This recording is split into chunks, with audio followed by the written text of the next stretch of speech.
cerrar esta requisitoria. La justicia que tenemos y la que nos falta. Señores jueces, nunca más. En un día muy especial en el que parece se está poniendo en juego lo que queda, el resto de credibilidad del Poder Judicial, recibimos a Oscar Testa. ¿Cómo va, Oscar? ¿Todo bien? ¿Qué tal? Buen día, ¿todo bien? Buen día, ¿cómo le va? Noticias de último momento, algunas que están relacionadas con esta cuestión. Cristina Fernández de Kirchner está yendo rumbo al Senado, había mucha gente frente a su casa, hay mucha gente también en el Senado. Los periodistas publican, cito fuentes, Mariano Martín, que Cristina Fernández de Kirchner en su alocución en las redes sociales mostraría documentos que serían determinantes para la cuestión de la causa, ¿no? Que son pruebas que tenía para mostrar en la causa. Yo no sé si eso, se lo voy a preguntar, se pueden incorporar. La otra cuestión está ligada con el estado de opinión pública que se ha instalado. Quiero felicitarlo por su participación anoche en Telediario, porque trajo un poco de claridad, de equilibrio y de razonamiento, algo que está envuelto en el medio de las pasiones de un lado y del otro, que nadie quiere pensar, ¿no? Desgraciadamente nos encontramos en una situación así, que no es sorprendente, es no. Y confusión, que es alimentada también, exactamente, ¿no? de un proceso extenso, sí. Un proceso de años que lleva ya y que evidentemente en un momento determinado va a encontrar un punto de eclosión, y yo creo que está en este mismo momento ocurriendo. Bueno, y que en Río Cuarto va a haber una convocatoria, el pueblo está con Cristina, basta de lawfare, todos con Cristina, el jueves a las 18 horas en la Plaza Central de Río Cuarto. En Río Cuarto, por lo menos está circulando en las redes esa convocatoria. Y dos referencias, una me la subrayaba o la rescataba Nicolás respecto de el abogado Ignacio Fernández Sardina, que ha dicho que no tenemos que opinar de esta cuestión, ¿no? ¿Qué dices, Fernández Sardina, Nico? Bien, bueno, lo hizo a través de las redes sociales. Concretamente dijo: las actividades de acusación y juzgamiento son reservadas a personas con preparación técnica específica. Se requiere un título, abogado y determinada experiencia según el cargo. Es decir que, al igual que el diagnóstico y tratamiento médico, que solo debe realizar los médicos, es una actividad técnica de la que los periodistas y opinólogos mediáticos deben abstenerse de opinar. Digo, porque es una actividad sobre la que ignoran y no se encuentran debidamente formados para realizar, salvo que quieran influir en la población. Bueno, con esa lógica él no podría opinar del médico trucho, digamos, porque es un médico, es una actividad médica. Sí, depende cómo se lo mire, digamos. Bueno, ahí está, depende, el famoso depende cómo se lo mire. Supongo que el doctor Testa estará calificado, no estará dentro de la categoría opinólogo mediático. ¿Tiene título? ¿Tiene título de abogado? ¿Hizo algo? Digamos que la principal acusada, yo creo que todavía no consiguió convencer a alguno. Claro, pero con esta lógica, como estamos con Nico, tenemos que cerrar la puerta e irnos. Sí, claro, digamos, los periodistas no podremos hablar de ningún tema. Yo creo que sí hay que formarse informarse, no podemos opinar livianitamente sobre los temas, ¿no? Bueno, todo sobre un por tema ejemplo, de esta envergadura, digamos. Pepín Rodríguez Simón, está prófugo de la justicia, que no podemos opinar porque no somos abogados. No digo eso, esa es una cuestión.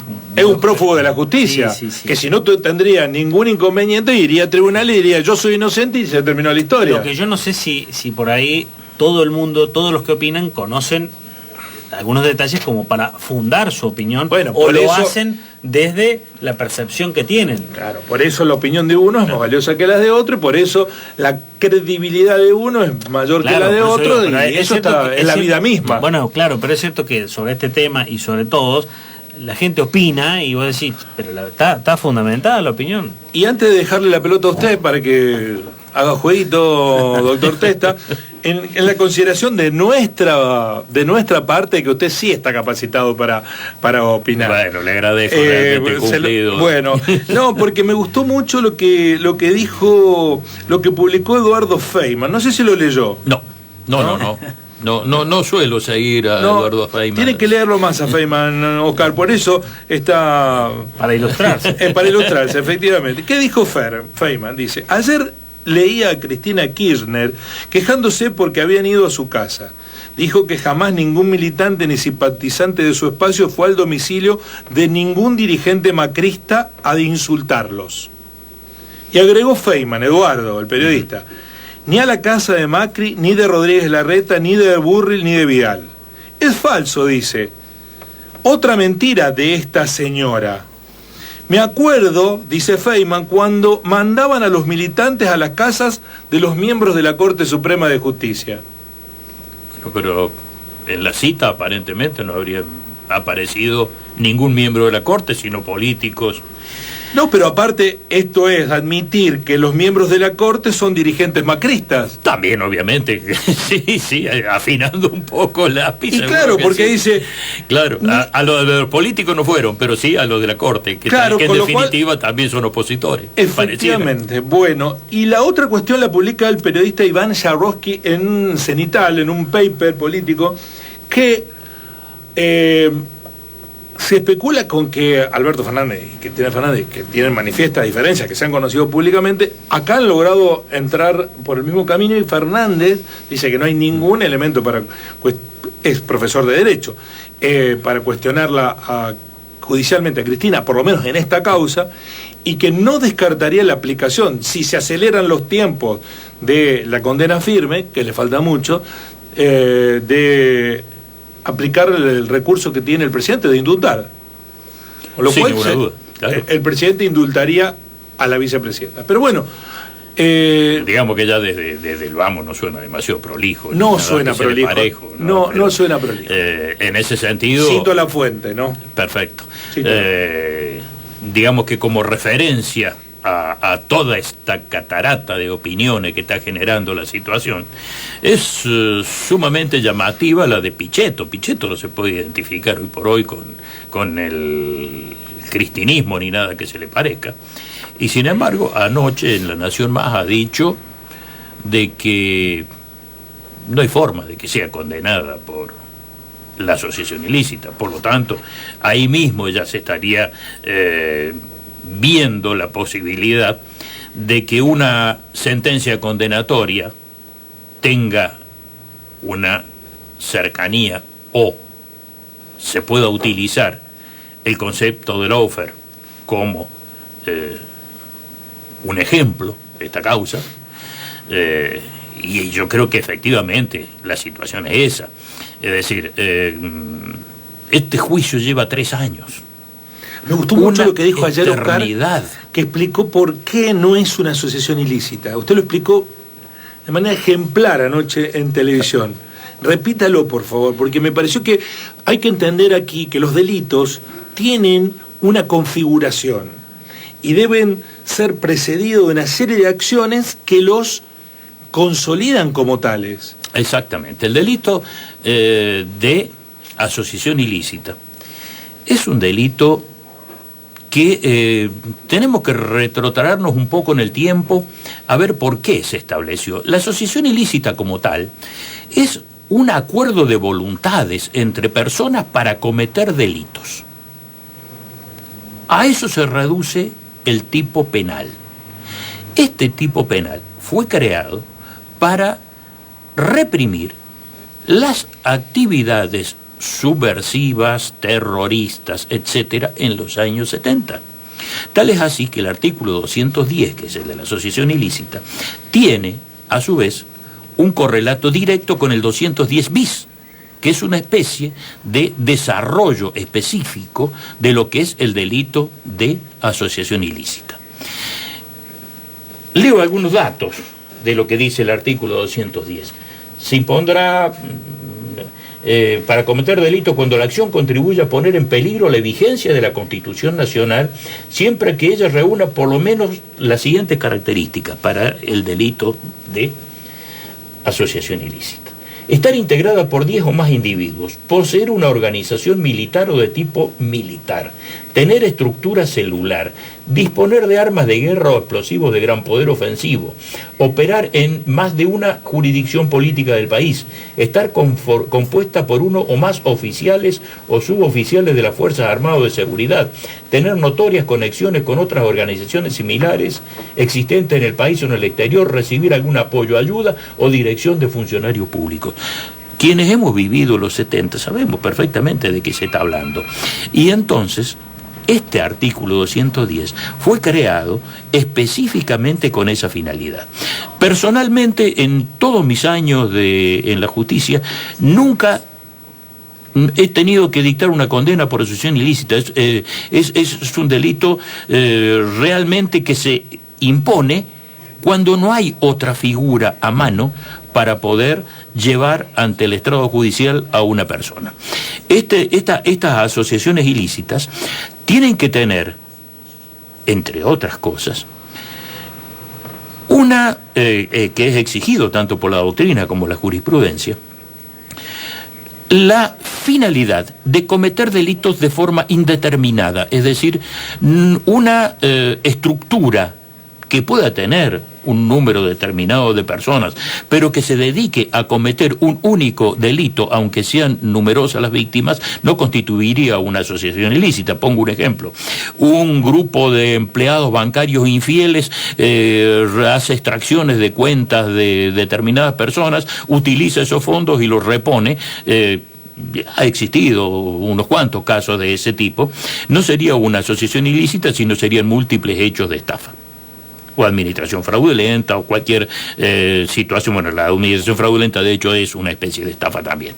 Pero esta situación implicaría el agrupamiento de una cantidad de personas para cometer delitos de manera indeterminada. Es decir, prácticamente una organización que tenga como única finalidad la comisión de delitos, digamos, de manera constante y permanente. Sí. Esto es un poco lo que ha dicho Pichetto. No se puede entender cómo una estructura política democrática elegida popularmente puede llegar a las máximas instancias de poder con la estructura de una asociación ilícita, es decir, tendiente a cometer delitos de manera indeterminada. Utilizó un término para explicarlo anoche que no me puedo acordar, que bueno, puede que alguien haya cometido un hecho de corrupción. No me cabe ninguna duda en esto, vuelvo a repetir en eso lo que decía anoche. Es tan vasto el campo de la administración del Estado, y si entramos específicamente en el tema de la obra pública, que todo lo que aquí se ha ventilado, a mí no me cabe ninguna duda de que se tienen que haber cometido delitos dentro de todo ese esquema. Tenemos un caso concreto, juzgado, culpable, evidente, el de López, con los 9 millones de dólares tirados en el convento. Eso no nació de un repollo. Evidentemente que eso forma parte de una cuestión delictual y que muy probablemente tenga ramificaciones que impacten en el tema de la obra pública. Pero todo esto se está reduciendo desde el punto de vista mediático, opinólogo y demás, a la situación expresa de la vicepresidenta de la Nación. A ella se limita y apuntan absolutamente todos los cañones. Y eso también formó parte de lo que fue el extensísimo alegato de los dos fiscales que fundaron la acusación esencialmente en pruebas recabadas en otros expedientes. En el expediente propiamente dicho de la obra pública, las pruebas son absolutamente insuficientes. Ya lo hemos dicho en otras oportunidades cuando analizamos aquí mismo el tema de las pericias respecto de la obra pública. Esas pericias de ninguna manera están evidenciando lo que han puesto de manifiesto los fiscales. Esas pruebas tan contundentes son extraídas de otros expedientes y es muy llamativo lo que dijo ayer el fiscal Molas cuando estaban terminando los alegatos. Es imposible que Cristina no haya sabido lo que estaba pasando. El delito de asociación ilícita, tendría que explicarle a este señor fiscal, es un delito que requiere dolo directo. No puede haber un delito, digamos, por imprudencia, por controles laxos, por lo que sea, que pueda llegar a entenderse como culposo. Requiere exactamente ese dolo directo. En las palabras del fiscal Molas está reconocido que no existe, por lo tanto, prácticamente yo diría que a confesión de parte, relevo de prueba, es decir... Lo quiero poner con un ejemplo, doctor. Es como si, en este caso, el fiscal del caso del médico Trucho no solo lo imputara al médico, sino que le oyera responsable al gobernador Schiaretti de una asociación ilícita, por lo cual le pide una condena, lo inhabilita. Exactamente. O lo pongo en el plano local. Cuando se investigó la estafa de los cheques en el EDECOM, es como si el fiscal hubiera dicho, de esto es responsable el intendente Llamosas. Claro, exactamente. Y tiene que hacerse cargo y le pido 12 años de inhabilitación como candidato, claro, y le pido una condena por esa razón. Bueno, es un verdadero desatino jurídico, y eso es de alguna manera lo que estaba estableciendo en el posteo del doctor Fernández Sardina hace un rato. Desde ese punto de vista no me cabe ninguna duda que como técnico este juicio no tiene absolutamente ninguna posibilidad seria, insisto, desde el punto de vista jurídico, de terminar en una condena. Para Cristina, para los demás, sin ninguna duda, es muy probable, insisto en esto, después de 3 años de juicio, es imposible tener, desde mi punto de vista, un conocimiento acabado como para poder decir fulano, mengano o sutano, dentro de la cantidad de acusados que tiene la causa, sí efectivamente está involucrado en hechos concretos de corrupción que pueden llevarlo a una condena. ¿Sabe cuántos periodistas cubrieron todo el desarrollo del juicio? Todas las audiencias que ocurrieron estos 3 años respecto a este juicio. Porque esto que dice Fernández Sardina dice, bueno, salvo que lo hayan sabido. ¿Sabe cuántos periodistas de la Argentina y del mundo cubrieron todas las audiencias? Debe sobrarlo de una mano. Una periodista, se llama Sofía Caram, la periodista de ámbito financiero que tiene participaciones en C5N. Ámbito la asignó al juicio y estuvo en todas las audiencias, de manera presencial o virtual, porque el juicio estuvo en el medio de la pandemia también, con restricciones pandémicas. De hecho, ha sido virtual todos los alegatos también. Claro. Es decir, pasará a ser presencial. Absurdo, ¿no? Sí, porque no tiene ninguna razón de ser. No, porque además hay otra cuestión. Los alegatos de la defensa van a ser presenciales. Sí. Porque además los fiscales no pueden leer. Exacto. No pueden leer. Y Mola. Los fiscales, ningún abogado en los alegatos pueden leer. Bueno. Salvo cuestiones que requieran de una transcripción o una textualidad, en el cual se pide autorización al tribunal y se procede a la lectura en el caso de que él mismo lo autorice. Digamos que en un juicio de esta dimensión, de esta extensión, evidentemente que algo se debe poder leer. Lo que no se pueden leer son las conclusiones, son los razonamientos por los cuales se entiende que determinada prueba vincula determinados hechos o vincula el hecho con determinadas personas. Eso no se puede leer y se debe ir realmente. Esa es la esencia del juicio oral, precisamente. Y lo último que quiero preguntarle, Gargarella, un intelectual que es antiperonista básicamente, ¿no? Y afín a los grupos mediáticos, dijo que el valor de los alegatos de los fiscales no residía en las pruebas acumuladas en la pieza oratoria, ¿no? En el desarrollo de las pruebas. Sí. Sino que la importancia del alegato de los fiscales Luciani y Mola estaba en instalar una narrativa. Y volvemos otra vez, ¿no? Al discurso. Bueno, que quedó muy claro en el cierre de Luciani. Luciani dijo, es corrupción o justicia. Así es. Y no da más opciones. Exacto. Que es una barbaridad. Es una barbaridad. Es bueno, es lo que veníamos diciendo la semana pasada. Está haciendo un discurso político, sin ninguna duda. De jurídico tiene muy poco. Encima, la causa tenía tan poco de elementos como para poder arribar a este tipo de conclusiones, lo que pidieron los fiscales ayer, que cuando se estaba cerrando prácticamente la etapa probatoria, el tribunal habilitó la incorporación de otros expedientes tramitados en otras jurisdicciones para poder ser utilizados como prueba también en la asociación ilícita, y prácticamente la totalidad de la prueba reseñada por los 2 fiscales apuntó a esa prueba que venía de afuera y no a la prueba que estaba dentro de la causabilidad.